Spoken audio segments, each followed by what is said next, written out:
प्रणाम सर। हाँ, प्रणाम। प्रणाम सर। सभी लोगों को प्रणाम। प्रणाम। प्रणाम। प्रणाम प्रणाम। आज हम जो है न्यूमरोलॉजी के पार्ट फोर आज हम लोग समझेंगे कि वैदिक न्यूमरोलॉजी वैदिक न्यूमरोलॉजी के चौथे भाग पढ़ेंगे। इसमें आज हम लोग पढ़ेंगे, आज समझेंगे हम लोग केतु के बारे में, उसके बाद सैटर्न के बारे में, माने शनि के बारे में, फिर मंगल के बारे में। ये तीन ही बचे हुए हैं, बाकी तो हम लोग पढ़ लिए हैं। ये है एक्चुअली में कि यदि किसी का लग्न इस समय होता है, सात में होता है, सेवन में होता है, केतु में होता है, तब उसका क्या क्या प्रभाव पड़ेगा उनके ऊपर। तो इतना तो समझ गए हैं सभी लोग कि सेवन यदि है किसी का तो वो नंबर वन में सूर्य के साथ में जाएगा पहले, है ना। इतना तो समझ में आ गया है, सूर्य के साथ में जाएगा। तो सूर्य के साथ में जाएगा तब इसका क्या प्रभाव कैसे पड़ेगा उसको देखते हैं। क्या है एक्चुअली में कि ये सप्तम भाव माने सातवें भाव का स्वामी केतु है, सातवें नंबर का। ये केतु जो है ना, किसी चीज की पूर्णता का प्रतीक है। किसी चीज की पूर्णता का प्रतीक है। केतु जो है क्या होता है, ये तर्क वितर्क वाला है। किस चीज के लिए तर्क वितर्क करता है। विद्वता का प्रतीक है, अनुकूलता का प्रतीक है, शांति का भी प्रतीक है। और ये मीडिएटर का भी काम करता है सेवन जो है, क्योंकि उनके पास इतना तेज दिमाग है कि वो दूसरे के बारे में बताता है, समझाता है और दूसरे को समझाने की कोशिश करता है, यानी मध्यस्थता का काम करता है। सहनशील भी होते हैं ये। और इनमें जो है ना बैलेंस बनाने का पावर भी रहता है, संतुलन की शक्ति होती है। ये सब चीजें जो है, इन चीजों को ये सेवन नंबर जो है केतु जो है प्रतिनिधित्व करता है। ये जो है खास तौर से ये भूरे रंग को ये ध्यान में रखता है। खास तौर से केतु जो है इसका भूरे रंग का प्रतिनिधित्व करता है। आ, इन चीजों के बारे में देखते हैं इसको पढ़ समझ करके कि ये जब इस लग्न के व्यक्ति जो है, इस लग्न में यदि किसी का जन्म होता है तो क्या प्रभाव पड़ता है। तो ये जब प्रथम भाव में आएगा, यानी फर्स्ट हाउस में, पहला घर किसका है अपना, मालूम है अपने को सभी को, सूर्य का घर है। सूर्य के घर में यदि केतु प्रवेश करे तब क्या होगा। तो सूर्य और केतु जो है ना, ये दोनों जो है एक दूसरे को अच्छे से पसंद नहीं करते हैं। तो ये थोड़ी सी दिक्कत आएगी। हालांकि सूर्य है तो सूर्य जो है अपना चलाएगा जरूर, अपना चलाएगा, लेकिन वो शत्रु है इसलिए थोड़ी सी दिक्कत आएगी। ऐसे व्यक्ति को अपनी संतान से सदैव परेशान होने का खतरा रहता है। अपनी संतान से, इस लग्न के आप लोग अपने किसी कोई आपके क्लाइंट आते हैं तो ऐसे लग्न वाले को देखेंगे आप कि वो अपने बच्चे से परेशान है, ऐसा आप देखेंगे। और ये भी पाएंगे आप, यदि पुरुष का है, यदि ये लग्न जो है किसी पुरुष का है, तो उनकी वाइफ जो है ना क्रोध स्वभाव वाली होगी। क्रोध स्वभाव वाली रहेगी, थोड़ा चंचल या क्रोध स्वभाव कह लें। और इतना होने के बाद भी लेकिन वो परिवार का ध्यान रखने वाली होगी। अपने जो है ये ऐसे लोगों को जो है ना, यदि कोई तकलीफ हो तो उन्हें बोला जाए, उन्हें समझाया जाए या बताया जाए या सलाह दिया जा सकता है कि अपने पूर्वजों का जो है ना अ, श्राद्ध कर ले। उनको मैंने क्या बोलते हैं उसको, पितृदोष वगैरह टाइप का नहीं बोलते हैं, जैसे पूर्वज से जो गड़बड़ी हो जाए कुछ, यदि उनका कुछ सम्मान वगैरह ना हो तो जो दोष पड़ता है उसके, इनको ऐसी ऐसी कोई तकलीफ हो तो उनको यही सलाह दिया जा सकता है कि आप अपने पूर्वजों का अच्छे से श्राद्ध करें, उनको ठीक से माने, अपने पूर्वज को जब उनका समय आता है तब। तो ऐसा उनको सलाह दिया जा सकता है। ये जो सेवन नंबर वाले होते हैं ना, केतु नंबर वाले जो है, ये खास तौर से गुप्त ज्ञान वाले रहते हैं। गुप्त विषयों का जो है अध्ययन में इन लोग रुचि रखते हैं। तो ऐसे जब इस समय आता है तो सूर्य के घर में है वो केतु जो है, गुप्त ज्ञान वाला है। तो वैसी चीजों में वो ज्यादा, मतलब जहां पर उनको अच्छा लगता है सूर्य को, वहां पर वो सहयोग देगा। जो उनके लायक चीज होगा ना, गुप्त ज्ञान वाली चीज है, तो जरूर वहां पर सहयोग देगा, क्योंकि राजा है ना। तो राजा को ऐसी चीजों की जरूरत पड़ती है। ऐसी चीजों की जरूरत पड़ती है, क्योंकि सभी चीजों को उनको ध्यान रखना पड़ता है। तो वहां पर वो सहयोग दे सकता है। यानी गुप्त ज्ञान संबंधी यदि कोई चीजें वो करे, उसकी वो पढ़ाई करे, तो वो सफल हो सकता है। मनोविज्ञान, अलाइनमेंट। मनोविज्ञान के क्षेत्र में भी लोग काफी रुचि रखने वाले होते हैं। यदि द्वितीय भाव में हो, द्वितीय भाव में यानी दूसरे घर में, सेकंड नंबर का जो हाउस है वहां हो, तब क्या होगा?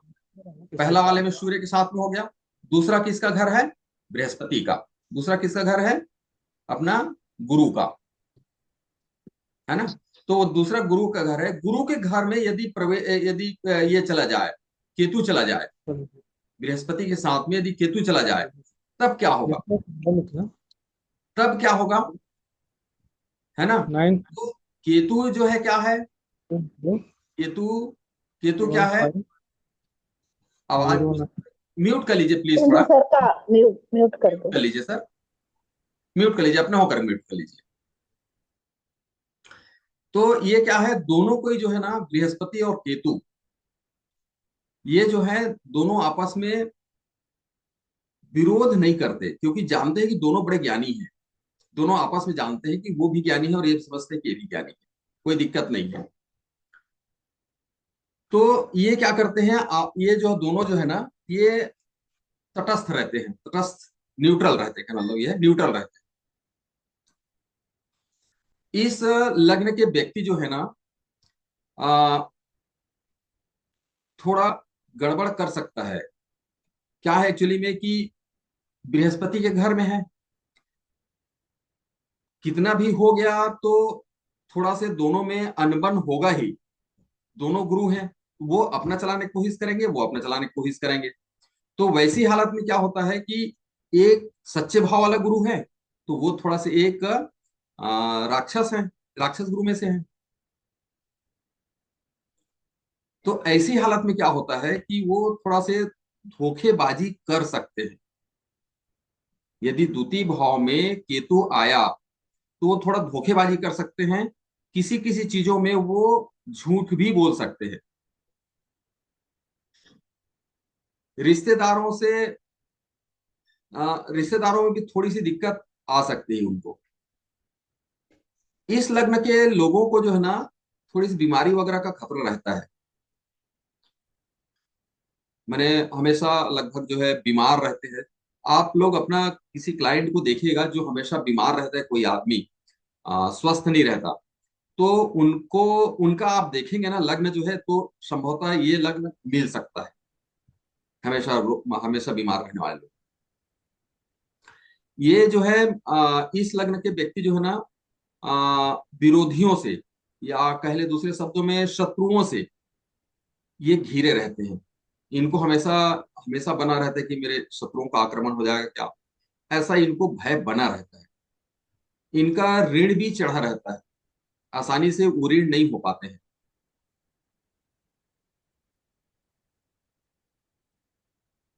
इनको जो है, एक बताया गया है इसमें,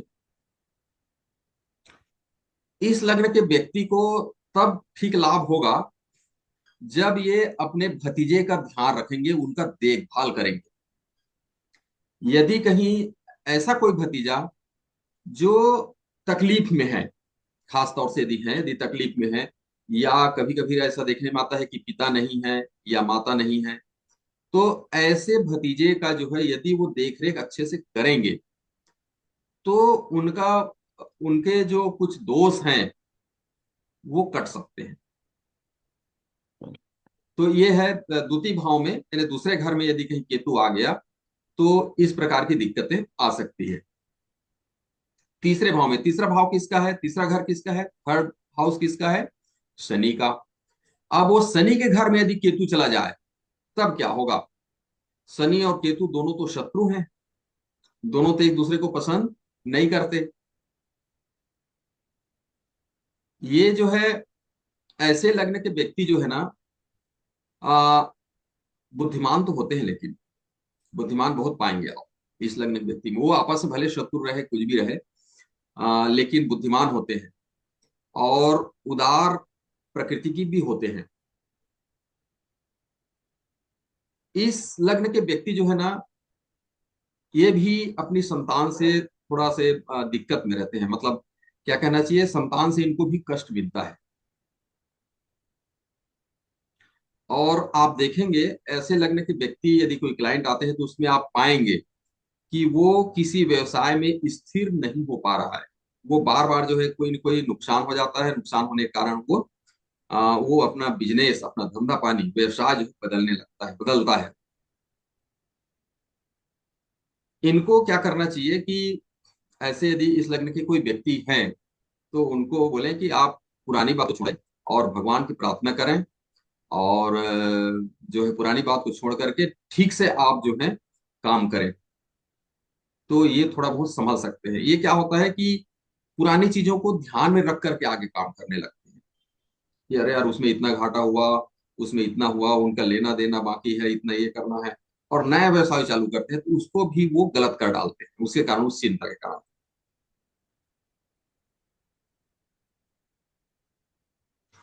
लेकिन ये खास तौर से इस लग्न में पुरुषों को ज्यादा तकलीफ होती है, महिलाओं को नहीं होती। इस लग्न के महिलाएं यदि है ना, तो उसका उतना ज्यादा प्रभाव नहीं पड़ता। खास तौर से जो है दुष्प्रभाव, यानी कहने का मतलब ये है कि दुष्प्रभाव नहीं पड़ता। अब आगे बढ़ते हैं। यदि चतुर्थ घर में, फोर्थ हाउस में, चौथे घर में यदि केतु आ जाए, तब क्या होगा। चौथा घर किसका है अपना, उसका स्वामी जो है कौन है, राहु है। राहु और केतु तो पता है, दोनों मिल करके एक कंप्लीट बॉडी बनता है। राहु और केतु दोनों मिल करके, है ना। इतना तो जानते हैं सभी कोई। राहु सिर है और केतु जो है बिना सिर का पूरा धड़ है। तो जब दोनों मिल जाते हैं तो पूरा एक सिर बन जाता है। और बढ़िया से काम करते हैं। यदि राह इनको सही मिल गया तो बहुत अच्छा काम कर लेते हैं।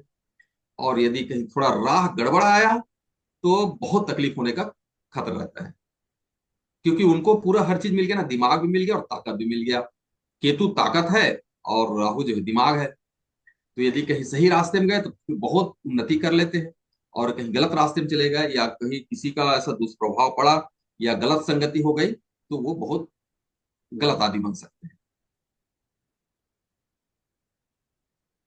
ऐसे लोग जो है ना, आ, उद्यमशील तो होते हैं।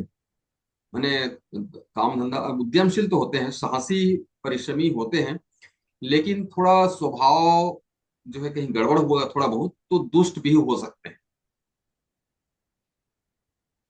लेकिन ऐसे व्यक्ति, इस लग्न के व्यक्ति की जो वाइफ होती है ना, वो बड़ी अच्छी होती है, साहसी होती है, सुखदायक होती है, मतलब सुख देने वाली होती है। और इस लग्न के व्यक्ति जो है निर्णय लेने में अच्छा निर्णय लेते हैं, स्वतंत्र होते हैं निर्णय लेने में। किसी के ऊपर ज्यादा डिपेंड होकर के निर्णय नहीं लेते, अपना स्वयं का निर्णय लेते हैं। और कलाकार भी होते हैं। धार्मिक किताब का अध्ययन भी ये करते हैं करने के लिए। लेकिन देखेंगे आप ऐसे लोगों को जो है कि आसानी से, जैसे समाज में हुआ या चार लोगों के बीच में कोई काम हुआ, तो वहां जो है ना, क्या कहना चाहिए, कुछ ना कुछ विघ्न डालने का प्रयास करते हैं, विद्रोह करते हैं। कहना मतलब ये है, नहीं ऐसा नहीं, ऐसा होगा। काम अच्छा भी बनता रहेगा ना तो वहां पर वो ये बिगाड़ डालते हैं, काम अच्छा नहीं कर पाते। अगला देखते हैं। पांचवें घर में, पांचवा घर किसका है अपना, पांचवा घर किसका है, मंगल का, मार्स का है। और उस मार्स के घर में, मंगल के घर में यदि केतु चला जाए तब क्या होगा। तो केतु जो है क्या है, केतु जो है मंगल को बहुत चाहता है, चाहने वाले हैं मतलब, चाहता है उनको। इसलिए ऐसे व्यक्ति, ऐसे लोग जो है ना, बड़े उत्तम स्वभाव के होते हैं, अच्छे स्वभाव वाले होते हैं। चंचल भी होते हैं, चिंतित भी होते हैं। लेकिन कभी कभार यदि कहीं इनका सूर बदला तो आत्मघाती भी होते हैं, क्योंकि वहां पर वो मंगल है ना। यदि कहीं गड़बड़ हो गई ना तो आत्मघाती भी होते हैं। ऐसे व्यक्तियों को संतान की तकलीफ होती है। आप देखेंगे संतान नहीं हो पाती है, या संतान उत्पन्न होने में काफी विलंब हो जाता है, या नहीं भी हो पाता, ऐसा होता है। इन लोगों को, इस लग्न के व्यक्तियों को क्या होता है, एक जो बोलते हैं नहीं, भविष्य के बारे में जान जाना, भविष्य में क्या होने वाला है, कौन सी घटनाएं होने वाली है, उसको इनको पता चल जाता है। ऐसे व्यक्तियों को, इस लग्न के व्यक्ति लोग जो है ना, भविष्य की घटनाओं को वो जान जाते हैं, पता चल जाता है।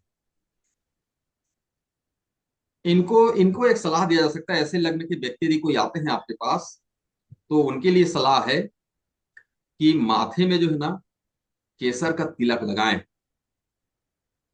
माथे में केसर का तिलक लगाएं तो उनको बड़ा लाभ होगा। छठवें भाई में यदि छठवें घर में यदि केतु हो, तब क्या होगा? छठवां घर किसका है? चंद्रमा का। छठवां घर किसका है? चंद्रमा का। चंद्रमा का घर में यदि केतु चला जाए, तब क्या होगा? केतु तो, राहु और केतु तो दोनों चंद्रमा को ग्रहण लगा देते हैं, है ना, दोनों को ही मिलकर के ग्रहण लगाते हैं, केतु पकड़ लेता है उनको, समझ। तो इस प्रकार से चंद्र का ये दुश्मन है, शत्रु है।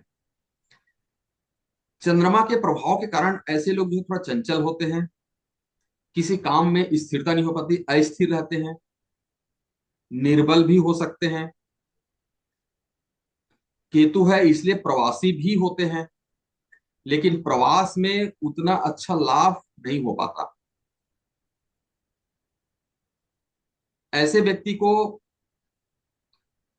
कभी कभार ऐसे देखने में आया है कि जन्म लेते ही इनको घर छोड़ना पड़ता है। कभी कभार ऐसा देखने में आया। तो अब एक किताब में ये बातें लिखी हुई है, इसलिए मैं आप लोगों को बता रहा हूँ कि ऐसे व्यक्ति को जो है जन्म लेते ही घर छोड़ना पड़ जाता है कभी कभार। क्योंकि ना, आ, माता के लिए ये लाभकारी नहीं।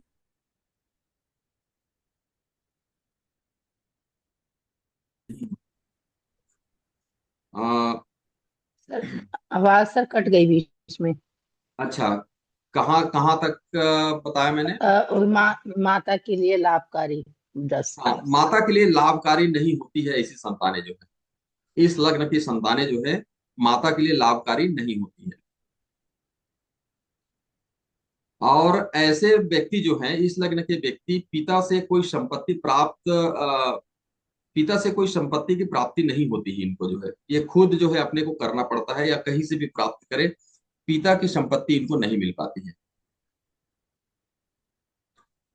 लेकिन यदि कहीं ऐसे व्यक्ति की पहली संतान, माने इस लग्न के व्यक्ति की पहली संतान यदि पुत्र हो, तो उनके लाभकारी साबित होता है। इस लग्न के व्यक्ति को माता की आयु पर और संपत्ति पर ग्रहण लग सकता है। इस लग्न के व्यक्ति जन्म लेता है, वो बच्चा जन्म लेता है, तो माता को तकलीफ होती है और संपत्ति भी जाती है, दोनों काम होता है। तो ये ऐसी चीजों को ध्यान में रखिएगा। मतलब इस लग्न के व्यक्ति के लिए थोड़ा अपन क्या सलाह दे सकते हैं, सलाह को मैं अलग से बताऊंगा बाद में, कि जो है अपन उनके लिए क्या रेमेडी कर सकते हैं। यदि किसी बच्चे का जन्म हुआ अभी, है ना, हफ्ता 15 हुआ है, महीना 2 महीना हुआ है, तो इस लग्न के बच्चा यदि आता है, तो हमको उसको क्या करना चाहिए, उनके माँ बाप को क्या सलाह देना चाहिए, अपन डिटेल में अलग से चर्चा करेंगे। पहले अपन इसके बारे में पढ़ाई करते हैं। सातवें भाव में यदि केतु हो, सातवां भाव किसका है? सातवें घर का स्वामी कौन है? शुक्र। सातवें घर शुक्र। स्वामी कौन है? शुक्र है। और यदि कहीं शुक्र का घर है, शुक्र के घर में यदि केतु आ जाए, तो शुक्र और केतु जो है, आ, शुक्राचार्य, अच्छा मैं थोड़ा सा वहां पर एक जगह गलत बोल डाला थोड़ा। शुक्राचार्य जो है ये अपना गुरु हैं अपने, राक्षस गुरु हैं शुक्राचार्य जो है। और यहाँ केतु चले जाते, ये दोनों मित्र होते हैं। ऐसे लोग जो है थोड़ा कठोर स्वभाव के होते हैं, संघर्ष करने वाले होते हैं, लेकिन देखिए, कठोर स्वभाव के होते हैं, संघर्ष करने वाले होते हैं, लेकिन शत्रु से डरने वाले होते हैं। इस लग्न के व्यक्ति का वैवाहिक जीवन जो है ना, सुखी नहीं होता। उन्हें जो है कई बार जो है ना धोखा मिलता है, कई बार जो है इनको धोखा मिलता है। और उस धोखे के कारण इनको जो है कई चीजों में सफलताएं सफलताएं नहीं मिल पाती हैं। कई काम में सफल नहीं हो पाते। धोखा मिलता है इनको अक्सर।